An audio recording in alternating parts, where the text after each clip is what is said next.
Let me even ask you. Yeah. You've been a pastor under a nature. We've heard about so many miracles, testimonies of these. The blind received the sight, the crippled walked, this one. At some point, in fact, I think what caused the latest fight between nature and Damina was when Damina made a push to raising clutches, new clutches, with a picture of a nature. It became a problem. So you've been there. And I know you as a very bold, vocal person who must have gone through some troubles because of the revelations you've been given since you left the church.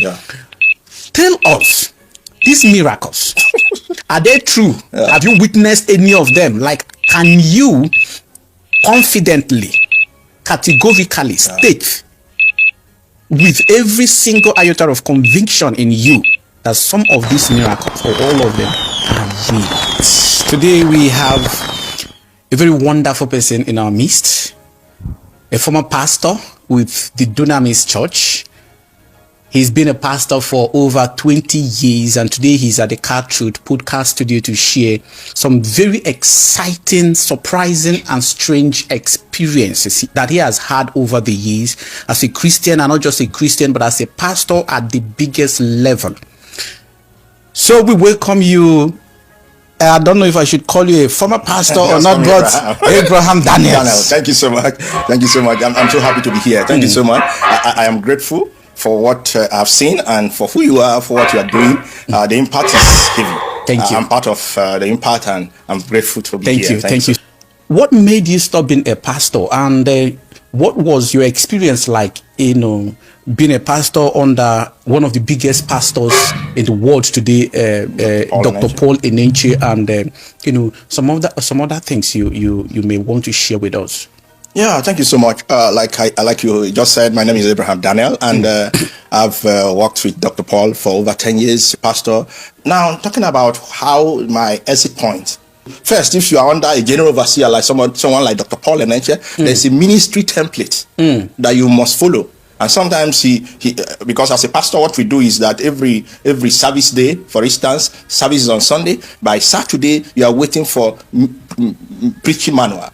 So you don't prepare the message. Dr. Paul gives you the message to preach. The scripture, the only thing is your presentation. So he's the Holy Spirit that gives you the revelation. He's everything. The ironical thing is that I don't know how it works, but if you maybe trying to do your own thing, you'll be shocked that he will call you after the service. Because there are church members that will call, Daddy, the message today we heard, it doesn't sound like, maybe Daddy, the pastor here. So you see the feedback coming to him, and he's open to such feedback. So that he doesn't really have faith in the person he sends. Rather, he's open to feedback that comes from anybody that maybe he want to listen to. So for me, that will not help me. That put me in a box. So because of this...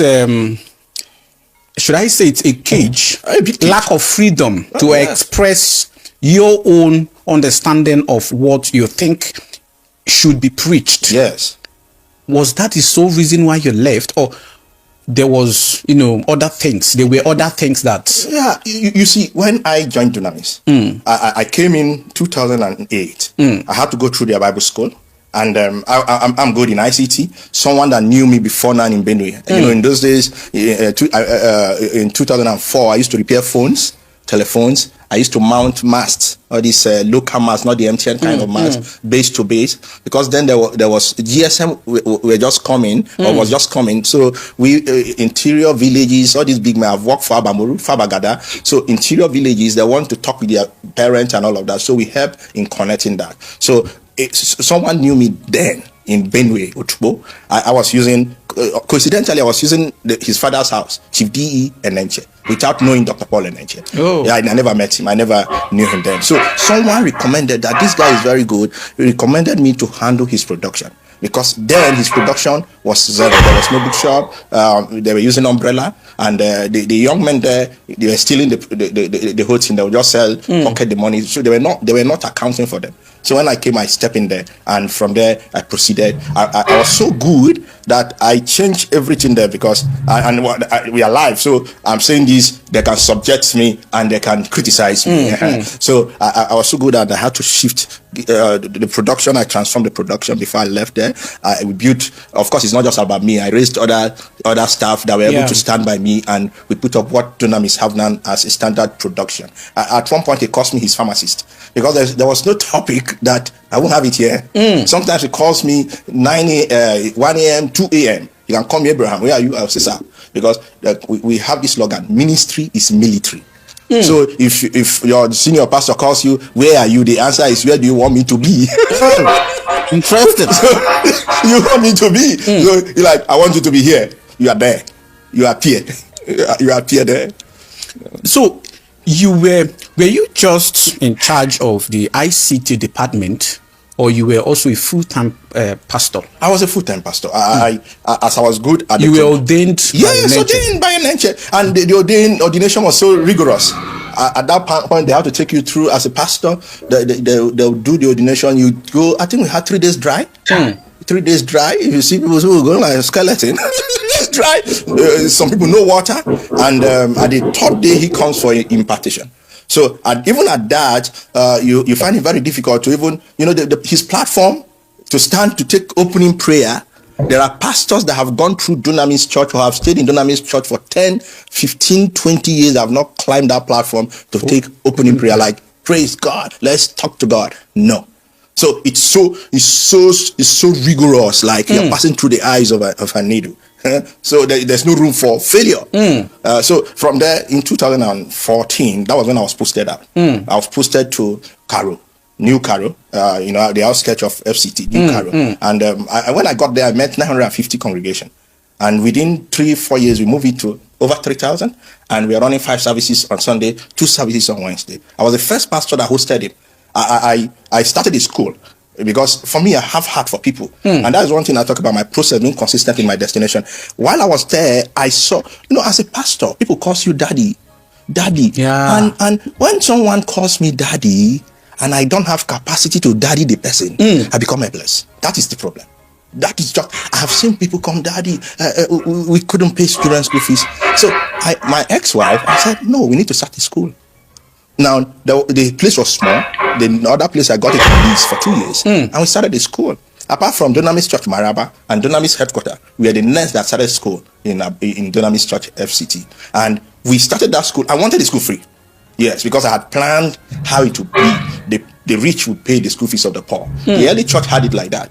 Those that had brought, and there was that even sharing. So, and I planned that maybe the last Sunday of the month, and I'll say, members, we need to see how we can pay our teachers, buy books. These things, when people see that you are doing the right thing, volunteers will come. You can have people that will teach for free, especially people that have capacity. Not everybody that can teach is broke.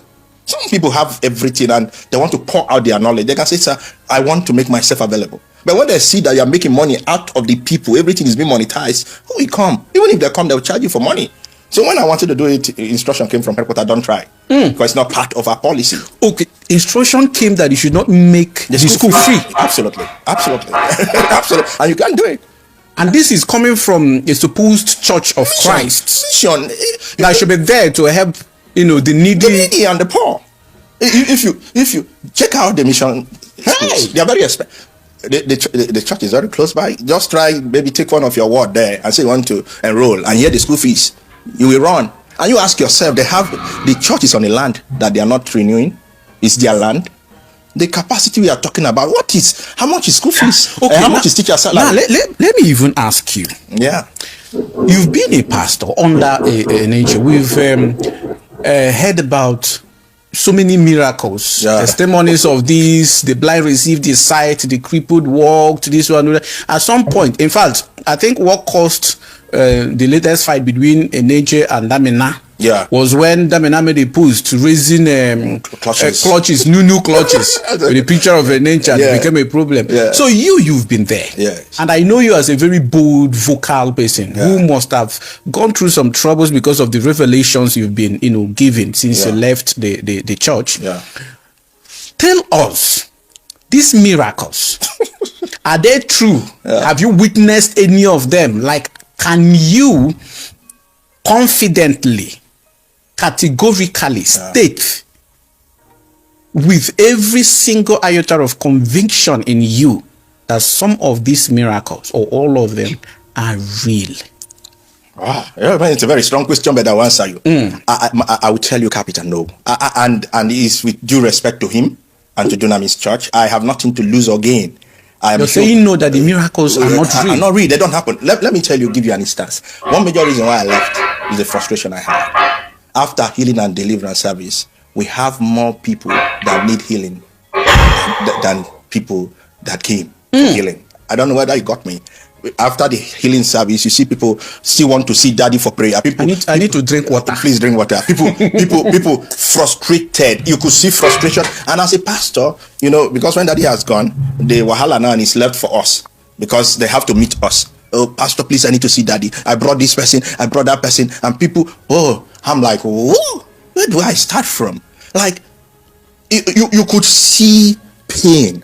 So what you're saying is that the real sick people that were brought for healing do not receive healing, but then strangers receive healing. Is that what you're saying? Now, you see, let me tell you something.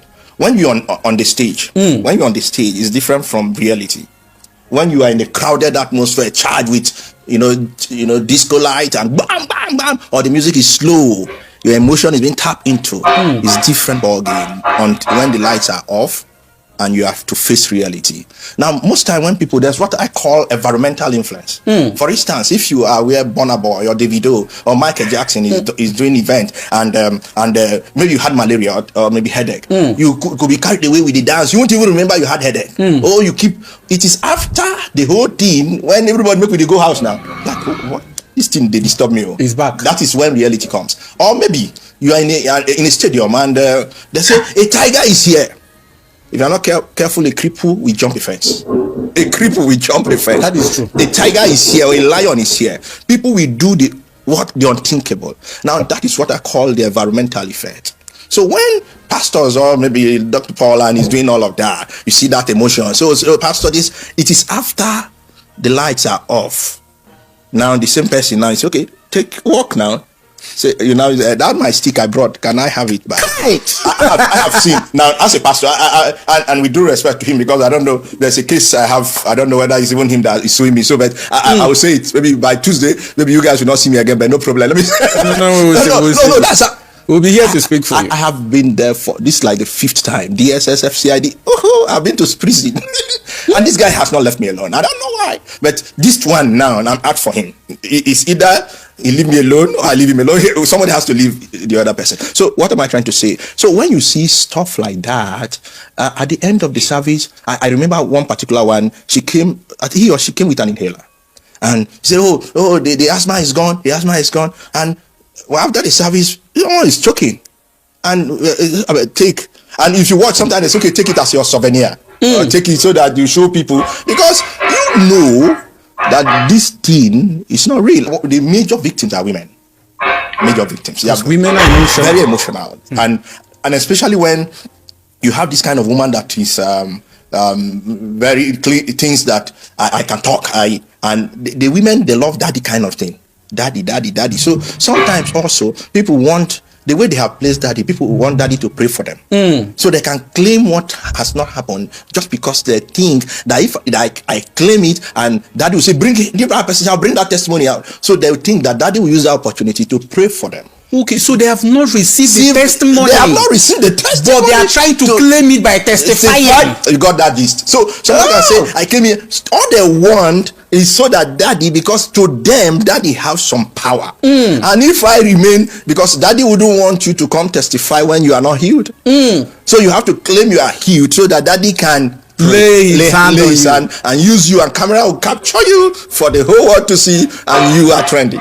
I remember there was a video that was posted by a man that claimed to be a soldier. I think we criticized that video and they pulled it down, and I'm still challenging them if they can still bring forth that video. The man claimed that they shot him and he didn't enter, and later it was find out that it was cigar light he used to even Dr. Paul and Enche himself felt scammed. No, I'm not joking. I'm not joking. He felt scammed. Like I remember they were giving the guy accommodation. They were, let me tell you. Can I tell you now? There was this guy. The guy lied. You don't go understand. People they hustle. Guys are hustling. I remember this guy. Then we had the real one. This guy was a scammer, but things were falling apart for him, and he needed a platform to resurface to survive.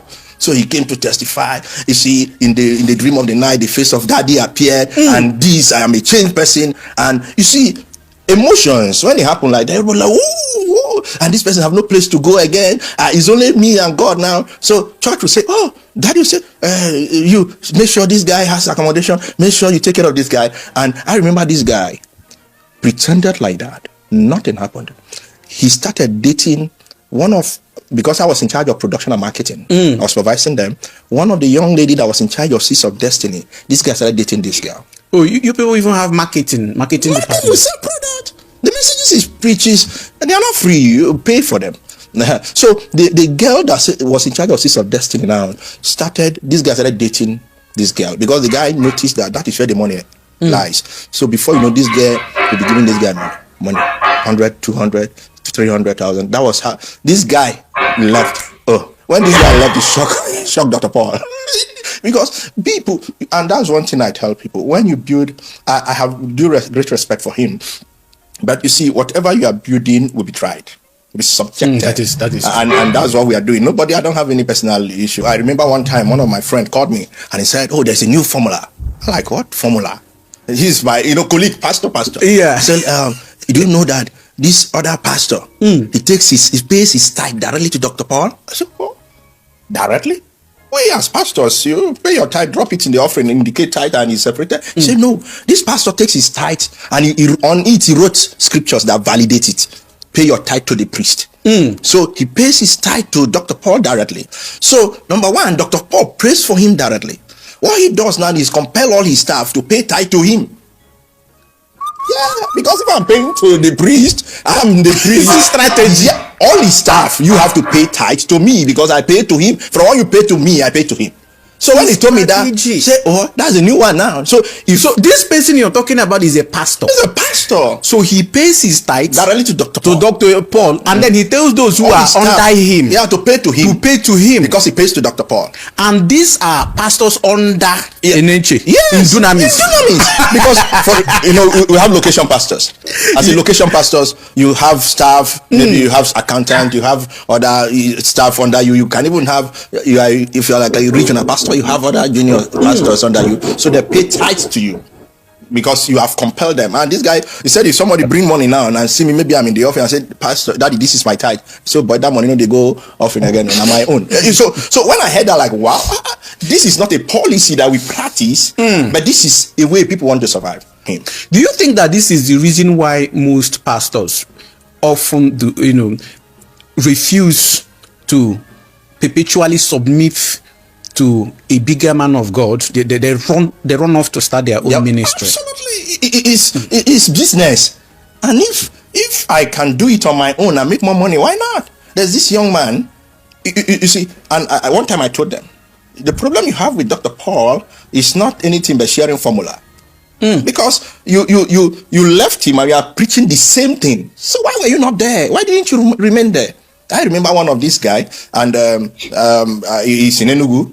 He was pastoring in Enugu, and the next thing he wanted to leave, and I knew him because this guy, he lost money, and he even got in touch with one of these scam stuff where they give people money. They were coming after them, and EFCC, I think one time, or police invited him due to the money thing. And you ask yourself, okay, you are here and you left. And now you are not preaching a different message. Like maybe you are talking like the pattern of Abel Damina. You are talking the same thing. Your topic, your theme, almost the same. So why were you not there? Sharing formula. Now that you've made mention of Abel Damina, I want you to tell me, since you've been a pastor under Enenche, and I'm sure you must have met Abel Damina. Yes, I have. Tell us, what exactly do you think is the problem between Enenche and Damina? Let me drink water. Tell us. We want to know. You know, I tell people, at least I know both characters, but I'm deeper more with Paul Enenche because I have served him. Yeah.